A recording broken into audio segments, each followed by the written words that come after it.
exatamente assim, né? No passado, é assim, vamos começar até um pouco mais recente para nós voltarmos.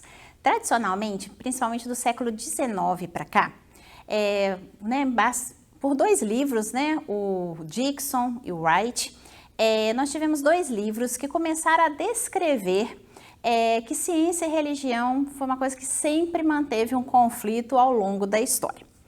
E muito do que nós temos hoje, como eu comentei até um pouco ontem no curso, até em livros didáticos mesmo nós temos na escola, os jovens aprendem isso na escola, na academia como um todo, a gente sempre teve uma ideia de que sempre essa convivência foi impossível, né? Que ciência e religião nunca conviveram e que os cientistas também, de um modo geral, sempre que começavam a desenvolver suas pesquisas, também iam cada vez mais se tornando ateus, desacreditavam dessa parte da espiritualidade, da religiosidade. E se nós formos então analisar, né, baseado em fontes primárias, porque esse é um outro ponto muito importante, nós irmos direto às fontes, né, principalmente nós da área de humanas, é uma coisa que eu falo que é uma importância muito grande de nós não basearmos as nossas pesquisas só nas pesquisas que os outros fizeram, mas nós irmos, né, nas fontes originais para poder estudar.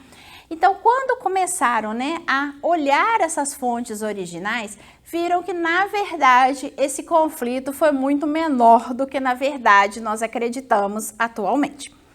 E que, na maioria das vezes, os cientistas não eram ateus ou não se tornaram ateus por conta das suas pesquisas. Muito pelo contrário.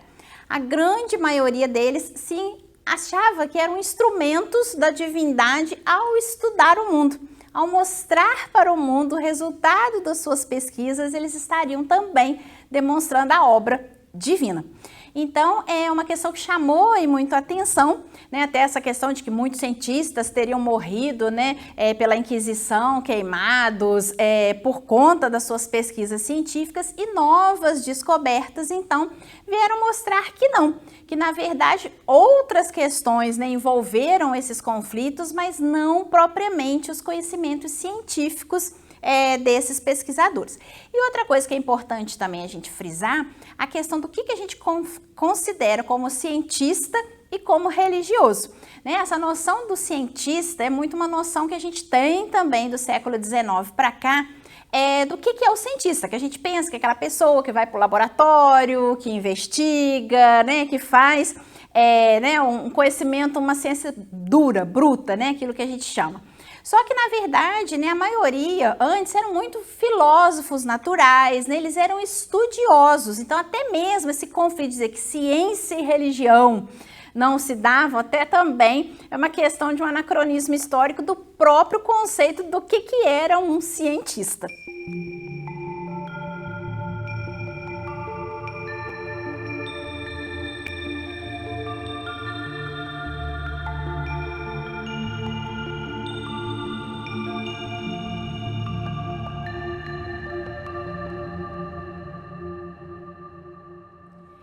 Eu acho que exatamente se mudando esta visão.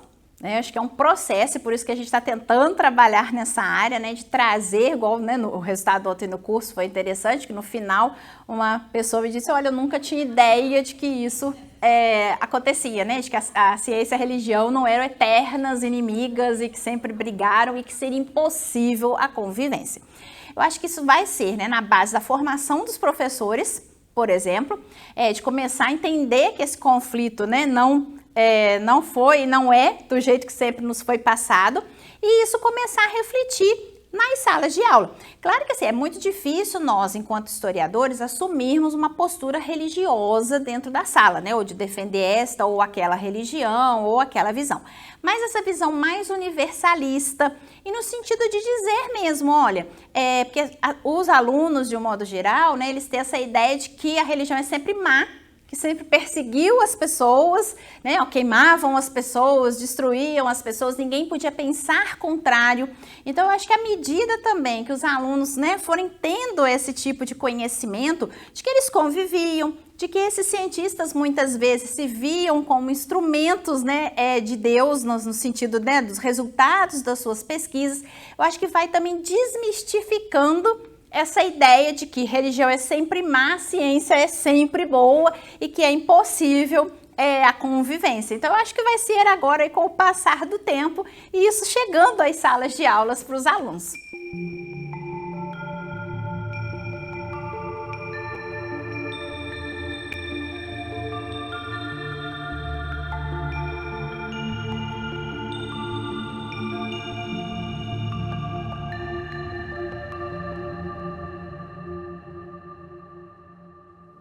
Esse também é um outro trabalho que a gente vem enfatizando bastante. Agora vamos fazer um seminário em julho também no Congresso da Associação Nacional dos Professores Universitários de História, dessa importância do uso das fontes primárias. Era uma coisa que era comum antes, só que hoje a gente está tendo uma perda disso ao longo do tempo. A gente tem hoje, né, às vezes pesquisas, as pessoas estão mais se preocupando com um aporte teórico e abraçam 2 autores e eu me agarro àquela teoria e eu tenho que defender aquela ideia. Os meus dados, né, eles precisam se encaixar nessa teoria de qualquer jeito. Então a gente está tendo muito uma perda neste sentido da fonte, né? As pessoas estão muito mais preocupadas, né, ali com a forma do que com o conteúdo. Então essa é a ideia que a gente vem trazendo desse retorno, né? E hoje, né, assim, cá para nós é muito mais fácil também. Primeiro, a gente pensar, historiador com medo de ir para arquivo já é uma coisa complicada. Mas hoje, mais ainda, com a quantidade de arquivos online que temos, né, as disposições muito mais fáceis, né, de você encontrar as coisas, de você buscar. Você ter preguiça, né, de mergulhar nessas fontes, comparar as fontes, as secundárias com as primárias, para você fazer. Eu acho que a gente está, enquanto pesquisador, nós estamos até renegando a ideia de fazer algo original, né, de trazer um documento novo, de trazer uma discussão nova, um debate, e às vezes a gente tem visto teses, artigos que vão replicando sempre as mesmas ideias. Então, esse retorno, eu acho que assim, ele é fundamental e para a gente entregar à sociedade também uma novidade, algo novo, ideias novas, debates novos, que é o nosso compromisso de um cientista, de um pesquisador. O Galilei mesmo foi um exemplo que eu trabalhei ontem no curso, que até então, né, ele era sempre tido como aquele que foi torturado, preso numa masmorra, né, pelas suas ideias heliocêntricas. Claro, ele passou por um processo mesmo de investigação, né, pela Inquisição, isso sem sombra de dúvida. Mas também foi uma ideia de que ele foi muito maltratado, já velho, né, ele foi torturado e com o processo, né, porque a Inquisição parece que ela era muito detalhista na descrição do processo que ia acontecendo, né, com quem ele era, com quem estava sendo julgado, na descoberta desse processo, no estudo desse processo, alguns anos depois, viu que pelo menos ele não tinha ficado preso numa masmorra, ele tinha ficado no apartamento, né, da Inquisição lá, ele não tinha ido para a masmorra.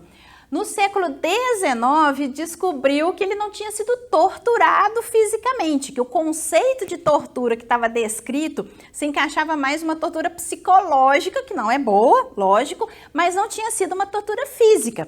Então foram 2 questões, por exemplo, que indo às fontes se modifica uma percepção. Mas também, como eu abordei no curso ontem, infelizmente ainda é uma coisa que no Brasil ainda é muito pouco conhecida, né? Essa questão desses acessos. Talvez agora, né, com esse livro do Ronald Numbers, que também foi traduzido para o português, a nossa ideia também está divulgando, né, e bastante essa questão, né, desses rompimentos, desses mitos, que as pessoas também vão mudando essa visão. Mas eu acho que é um exemplo de um mito que é muito conhecido na história e que a fonte primária foi essencial para poder mudar essa perspectiva.